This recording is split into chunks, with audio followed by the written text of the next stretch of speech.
વાવ અને થરાદ પોલીસે ડીજીપીના આદેશને પગલે 30 વર્ષથી વધુ જૂના રીઢા ગુનેગારો સામે મોટી કાર્યવાહી હાથ ધરી. હથિયારોની ગેરકાયદેસર હેરાફેરી, એનડીપીએસ, ડ્રગ્સ સહિતના ગંભીર ગુનાઓમાં સંડોવાયેલા આરોપીઓની ફિંગરપ્રિન્ટ, ફોટા તથા સરનામાનું વેરિફિકેશન સહિતની તમામ કામગીરી પૂર્ણ કરી પોલીસે તેમને જિલ્લા મથક થરાદ ખાતે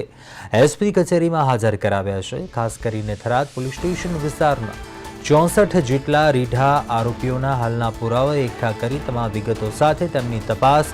પૂર્ણ કરાઈ રહી છે કે જેથી જૂના ગુનેગારો ઉપર કડક નિયંત્રણ રહે અને વધુ ગુનાઓ પણ અટકાવી શકાય.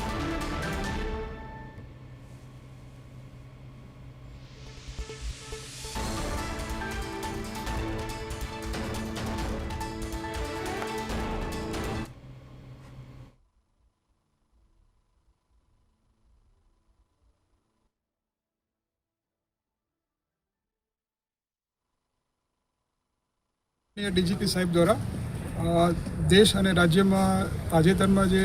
આતંકી ઘટનાઓ બની છે એ બાદ આપણી રાજ્યની એટીએસ દ્વારા પણ જે આતંકી મોડ્યુલને પર્દાફાશ કર્યો છે એ ઘટનાઓને ધ્યાનમાં રાખી અને રાજ્યના નાગરિકોની સુરક્ષા વધારે સંગીન બનાવવા માટે રાજ્યના રાષ્ટ્ર વિરોધી ગુનાઓના જે કેસો છે એમાં પકડાયેલા આરોપીઓને ચેક કરવા માટે અને એ લોકોનું ડેટાબેઝ રિવાઇઝ કરવા માટે ખાસ ડ્રાઈવનું આયોજન કરવામાં આવ્યું હતું કે 30 વર્ષ જૂના ગુનાઓ છે અને આ આરોપીઓના જે લેટેસ્ટ વિગતો જે છે એનું પ્રોફાઇલિંગ જે છે એના ફિંગરપ્રિન્ટ છે, ફોટા એના લેટેસ્ટ મળી રહે, એના મોબાઈલ નંબર સહિતની તમામ વસ્તુઓ અપડેટ થઈ શકે અને પોલીસ પાસે એક ડિજિટાઇઝ ફોર્મમાં એક રેકોર્ડ ઉપલબ્ધ થાય